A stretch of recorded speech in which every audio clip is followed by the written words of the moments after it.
Le seul moyen de nous réconcilier avec lui, c'était le nom de Jésus-Christ, que Dieu nous a réconciliés.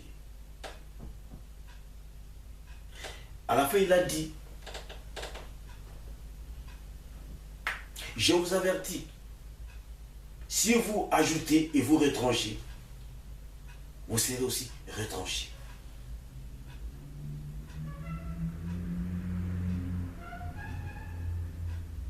C'est ce qui se passe dans ce monde. Ésaïe, chapitre 14. Nous voyons dans le ciel Lucifer qui était chargé de l'adoration de l'Éternel. Lui qui était chargé de l'adoration de l'Éternel. Il était le chef, il avait la responsabilité. Mais qu'est-ce qui s'est passé en fin de compte? Il était l'instrument par excellence de l'adoration. Mais comme il était le chef de l'adoration, il était un instrument que Dieu utilisait pour adorer l'Éternel, pour l'adorer. Dieu était le sujet d'adoration. Mais voilà, avec le temps, il a commencé à remplacer Dieu qui était le sujet d'adoration. Il voulait qu'on l'adore lui. Il voulait être plus que l'Éternel. Il voulait s'élever plus jusqu'à ce que il a été appelé à l'ordre, mais il n'a pas voulu. Il s'est rébellé contre l'Éternel. Et Dieu l'a précipité sur la terre. Et voilà, il a contaminé Adam et Ève. Si vous mangez le fruit de cet arbre, vous serez comme cette personne-là. Vous serez comme l'Éternel. Vous serez même plus que lui. Mais l'homme était comme Dieu. L'homme avait tous les privilèges. L'homme était éternel. Adam et Ève, ils étaient éternels. Mais voilà comment on leur dit, vous serez comme Dieu si vous mangez le fruit de cet arbre. Vous allez devenir puissant. Vous pouvez aussi crier comme lui. Quand l'homme a mangé, il a compris après, c'était la mort. Ils ne pouvaient plus revenir comme avant. Ils avaient perdu les privilèges que Dieu leur avait donnés.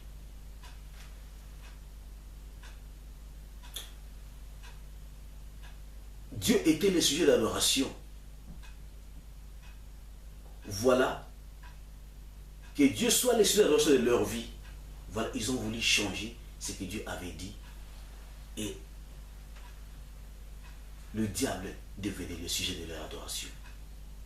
Le monde, la vie de ce monde, les fruits de ce monde, le monde commençait à devenir sujet de leur adoration. Et la conséquence, c'était la mort.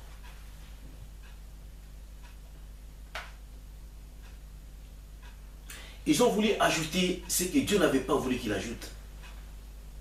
Dieu les avait dit, ne touche pas à cela. Ne fais pas ça, ne fais pas ça. Et ils ont fait. Ils ont voulu aller au-delà.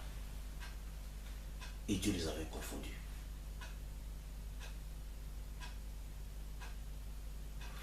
Si nous lisons ici, Apocalypse 22,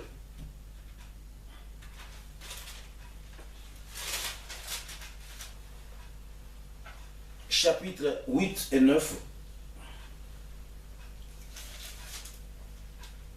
je vais lire en espagnol. Yo Juan soy que hoy vio estas cosas y después que la hube oído he visto me postré para adorar a los pies de ángel que mostraba estas cosas. Pero él me dijo, mira, no le haga porque yo soy consiervo tuyo de tu hermano, los profetas. Y de lo que guardan las palabras de este libro, adora a Dieu. Jean dit, je suis Jean, j'ai vu ces choses. Quand j'ai vu ces révélations, je me suis agenouillé au pied de l'ange de l'Éternel. Enfin, j'ai commencé à l'adorer. et qui m'avait montré ce qui m'avait fait comprendre la révélation de l'Éternel. L'ange me dit, ne le fais pas s'il te plaît. Lève-toi, adore Dieu. Je suis ton collègue. Je suis comme beaucoup de prophètes, comme les autres. Je ne suis pas extraordinaire. L'ange de l'Éternel, lui qui a été envoyé par Dieu, par Christ, afin de pouvoir aider Jean qui était un des apôtres, qui avait les dons des prophéties, qui avait le ministère des prophéties, le mystère prophétique.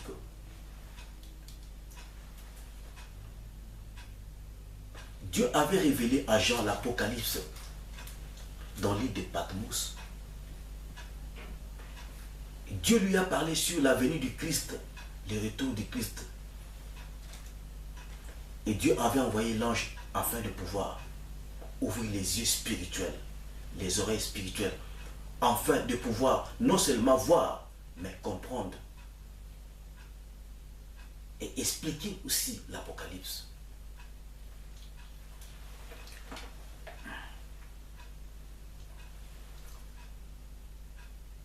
Jean qui avait parlé, lui qui a vu des choses extraordinaires, il a vu le 24 vieillards, 144 000. Il a vu les nations en train d'adorer l'Éternel. Gloire à l'agneau, gloire à l'agneau, gloire à l'agneau, gloire à l'agneau. Mais voilà les mêmes gens, l'apôtre, par excellence. Grâce à lui, aujourd'hui, nous parlons d'Apocalypse. Nous pouvons expliquer l'Apocalypse avec exactitude mathématique, scientifique. Nous avons la révélation de la part du Saint-Esprit grâce à l'apôtre Jean. Jean a expliqué, Dieu lui a dit, lui seul la gloire, l'adoration, à lui seul, à mon fils bien-aimé. Il a vu dans les ciels, le 24 vieillard adorer Dieu Tout-Puissant, adorer aussi l'agneau immolé. Béni soit celui qui vient au nom du Seigneur. Gloria, gloria, gloria, gloria. Les 24 vieillards adoraient l'agneau immolé. Dans le ciel, on n'adore pas une autre personne à part Dieu, à part Christ. On n'adore pas un pasteur. On n'adore pas un prophète. On n'adore pas un docteur, un apôtre. On n'adore pas un évangéliste. On adore que l'agneau immolé. Jean a vu cela. Dieu lui a confirmé. Et l'ange de Dieu a confirmé à Jean que cela est exact. Cela est réel. Christ est le sujet d'adoration des gens. Jean a vu cela. Dans le ciel, Christ est le sujet d'adoration.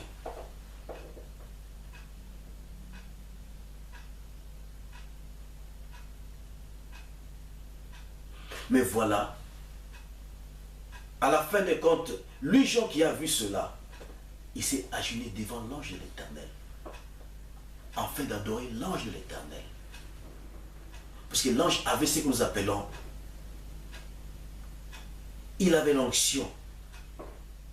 Il venait de la part du Christ. Il était l'envoyé du Christ. Il était rempli d'onction. Il était témoin de la lumière. Celui qui a fait comprendre à Jean l'Apocalypse.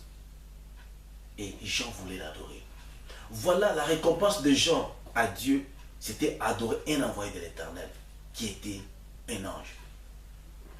Voilà ce qui nous arrive, nous, les enfants de Dieu, le chrétien d'aujourd'hui. Nous voulons adorer les serviteurs de l'Éternel, les serviteurs de Dieu. Nous adorons les pasteurs. Nous les adorons tellement, nous les adorons, que nous confondons l'adoration, l'honneur. Je sais une chose. Celui qui prêche la bonne nouvelle a droit à double honneur. Dieu est Dieu de miséricorde. Dieu partage aussi sa gloire. Mais Dieu, il sait aussi quelque chose. Il dit, l'adoration est réservée seulement à Dieu. L'honneur à Dieu. La gloire à Dieu. Mais il est aussi un Dieu de miséricorde, un Dieu d'amour. Il dit, celui qui m'honore, je vais aussi l'honorer. Que celui qui se glorifie dans le Seigneur.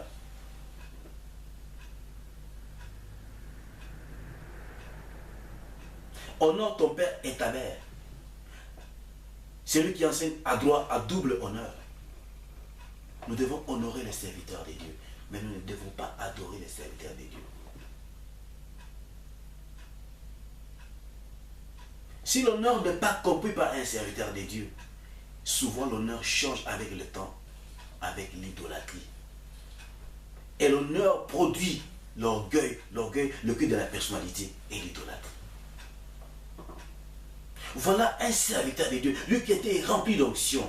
Voilà, en fin de compte, il voulait adorer un ange de l'Éternel. Gloire à Dieu, puisque l'ange lui a dit, ne m'adore pas. Adore Dieu. Ah, qu'est-ce que signifie adorer? Adore Dieu, s'il te plaît.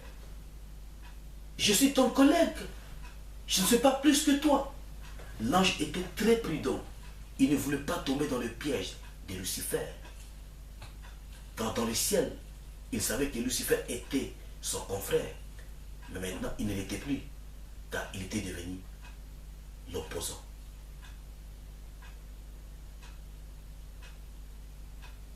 Il dit, ne m'adore pas s'il te plaît, adore Dieu. Dieu est le sujet de notre adoration. Christ est le sujet de notre adoration.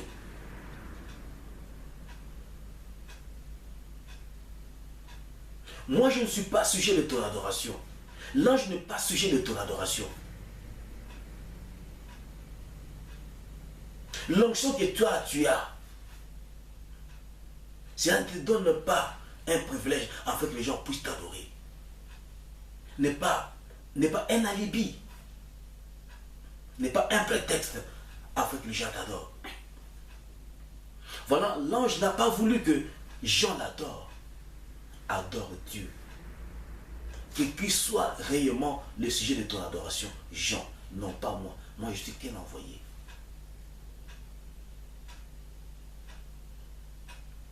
Daniel, nous voyons aussi la même chose avec Daniel. Daniel chapitre 10. Daniel tellement avait prié. Il voulait comprendre la révélation de la part de l'Éternel. C'est que nous vivons aujourd'hui. Il voulait comprendre l'Apocalypse, la venue du Christ. Daniel a prié, il a jeûné. Et Dieu a envoyé un ange en fait de pouvoir faire comprendre à Daniel la révélation.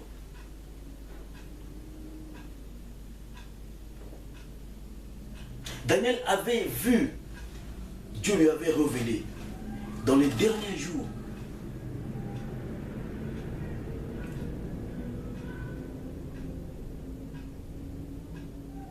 La science va augmenter.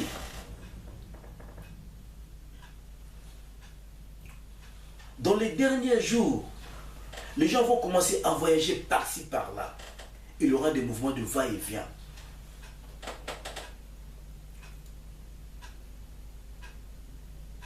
Et Dieu avait révélé à Daniel l'abomination. Quand vous verrez l'abomination dans l'église de l'Éternel, l'église de Dieu. Quand vous voyez la bête prendre la place, c'est proclamer Dieu. Quand vous voyez l'idole entrer dans l'église de Dieu, c'est proclamer Christ. Vous devez aller. Vous devez aller à la montagne. Aller prier. Daniel avait vu cela. Il voulait comprendre. Dieu lui a envoyé un ange afin de pouvoir ouvrir les yeux spirituels, les oreilles spirituelles, afin qu'il puisse comprendre, puisse expliquer. Et à cette époque-là, personne ne pouvait comprendre Daniel. Jean a confirmé la prophétie de Daniel. Il a parlé du retour du Christ. Mais voilà, Jean voulait se porter devant, s'incliner devant l'ange de l'Éternel.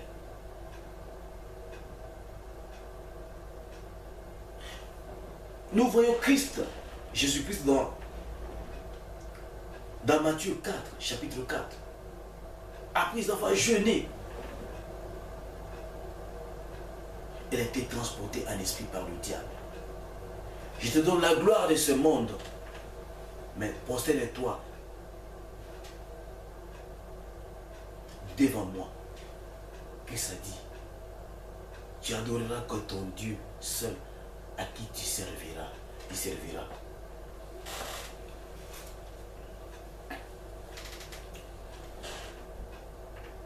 Moi, je ne peux pas t'adorer, moi, Christ.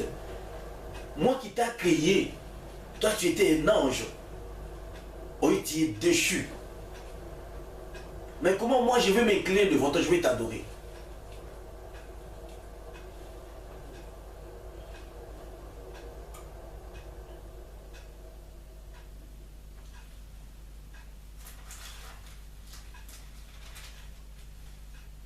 Nous devons adorer l'Éternel.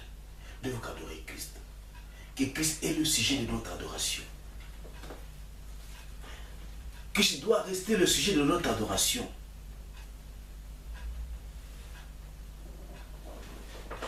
Il y a certains fils de Dieu, filles de Dieu. Tellement Dieu utilise puissamment les serviteurs de Dieu, remplis d'onction. Tellement ils honorent ces gens-là. Ils les honorent tellement qu'ils oublient que ce sont des êtres humains. Ils sont mortels. Ils sont faibles. Ils les adorent tellement. C'est Christ qui doit être le sujet de notre adoration. Car Christ est éternel. Un pasteur n'est pas éternel. Un prophète n'est pas éternel. Un docteur, un évangéliste. Mais Christ est éternel. Dieu, il est omniscient, omniprésent, omnipotent. Un homme n'est pas omnipotent. Un homme n'est pas omniprésent. Comment nous allons adorer un être humain? Celui qui donne la force à cet homme-là, c'est Christ qui donne la force. Si je dis, Christ, il est omnipotent, c'est vrai. Il est omniscient, c'est vrai. Mais l'homme n'est pas omniscient. Donc mon adoration est mal faite. N'est pas réelle. Si je dis, mon pasteur, tu es puissant, c'est faux, il n'est pas puissant. Demain, il est malade. Il manque l'argent. Il peut mourir dans un accident. L'adoration est mal faite. Dieu doit devenir notre sujet de notre adoration, Christ. C'est le sujet de notre adoration.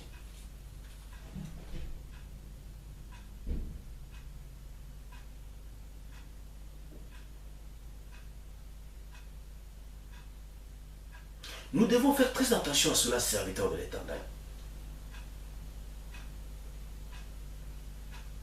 Or, quand on devient populaire, quand on a la notoriété, c'est là le don de l'orgueil.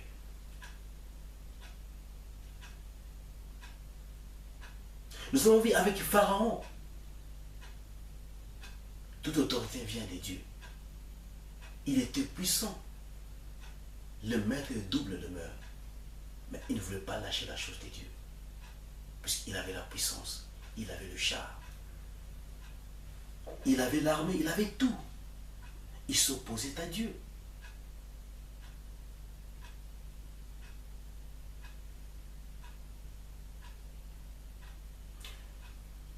Et nous avons vu Moïse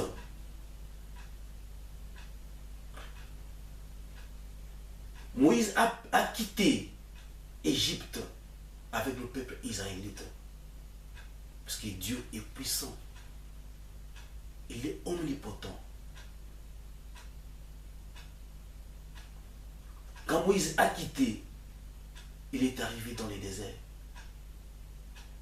Le peuple israélite avait soif.